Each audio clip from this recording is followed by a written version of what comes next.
အားလုံးပဲမင်္ဂလာပါရှင်ချိုကူကင်း channel မှာပြန်လည်ကြိုဆိုပါရရှင်ကျွန်မဒီနေ့ချက်ပြမယ့်ဟင်းလေးကတော့ဝက်သားမုံညင်းစိမ်းချက်ဟင်းလေးပဲဖြစ်ပါတယ်ရှင်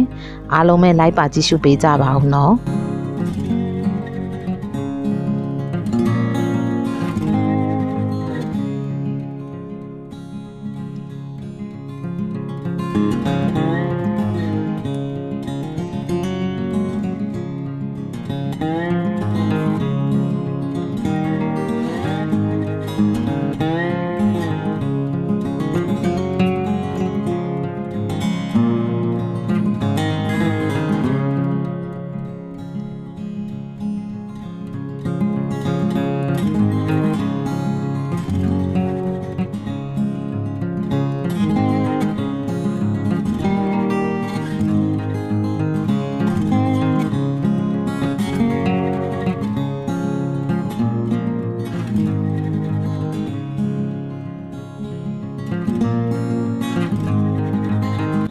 ဟုတ်ကဲ့အိုးပူလာပြီဆိုရင်တော့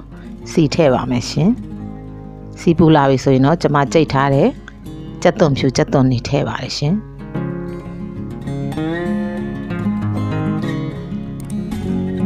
ဟုတ်ကဲ့ဒီချာလေးမှွေပေးပါမယ်ရှင်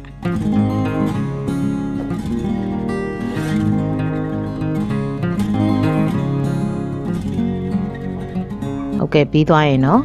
ငရုတ်သီးအစိမ့်မှုတ်ထည့်ပါတယ်ရှင်ပြီးရင်တော့ကျမတို့ကြာလေးစီတက်ပေးရပါမယ်ရှင်အရသာအတွက်ငပြာရီထည့်ပါမယ်ရှင်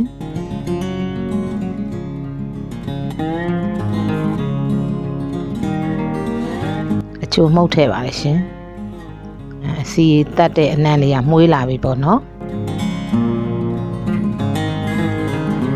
ဟုတ်ကဲ့စီတက်တာကျက်သွားပြီဆိုရင်တော့ကျမအရသာနယ်ထားတဲ့ဝက်သားတွေထည့်ပါလေရှင်ပြီးရင်တော့ဝက်သားကိုကြာလေးလုံးပေးရပါမယ်ရှင်ဒီဟင်းလေးရလဲပေါ့နော်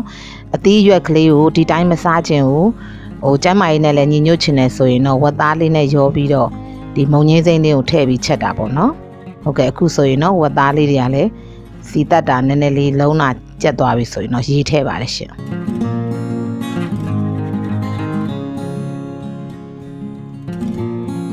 ပြီးတော့ဝက်သားကိုနူးအောင်ပေါ့နော်အဖုံးလေးအုပ်ပြီးတော့တည်ပေးရပါမယ်ရှင်ဟုတ်ကဲ့ပြီးရင်တော့ဟိုဘက်ဒီဘက်လှန်ပေးရပါမယ်ရှင်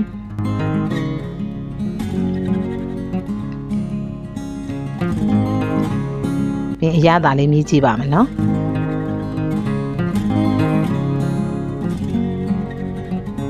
ဟုတ်ကဲ့ပြီးတော့ကျမတို့ဝက်သားကိုနူးအောင်ပေါ့နော်နောက်ထပ်တရေထည့်ပြီးတော့တည်ပါတယ်ရှင်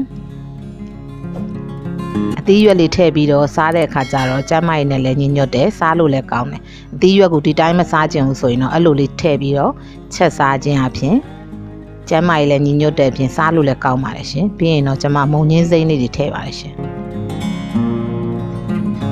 ရေလေးခန်းကန်လေးမှာမုံညင်းစိမ့်ထည့်ရပါမယ်နော်နောက်မို့ဆိုရင်တအားနူးသွားမှာစိုးတဲ့အတွက်ပေါ့နော်ပြီးရင်တော့တေချာလေးဟိုဘက်ဒီဘက်အရွက်ကလေးတွေနုံးအောင်လို့မှွေပေးရပါမယ်ရှင်ပြီးရင်တော့ခဏလေးအုပ်ပြီးတည်ပါမယ်ဟုတ်ကဲ့အခုဆိုရင်တော့တော်တော်လေးလဲစူနေတဲ့အတွက်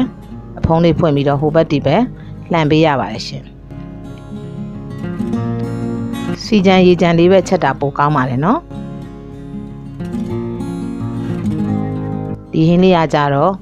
စီကြံရေကြံလေးချက်ရင်တော့ပိုပြီးတော့စားလို့ကောင်းပါတယ်ရှင်ဟုတ်ကဲ့အရသာလေးကျွန်မမြည်ကြည့်ပါမယ်ဒါလေးကလည်းတစ်မျိုးလေးစားလို့ကောင်းတယ်ပေါ့နော်အသီးရွက်ကလေးနဲ့ရောပြီးချက်တဲ့အခါကျတော့ခုဆိုရင်တော့အရသာကောင်းမွန်နဲ့ဝက်သားမုံညင်းစိမ့်ချက်ဟင်းလေးတစ်ခွက်ရပါပြီရှင်ကျမရဲ့ဗီဒီယိုလေးကိုကြည့်ရှုကျင်နေဆိုရင်တော့ like and subscribe လေးလုပ်ပြီးတော့အားပေးခဲ့ကြပါအောင်နော်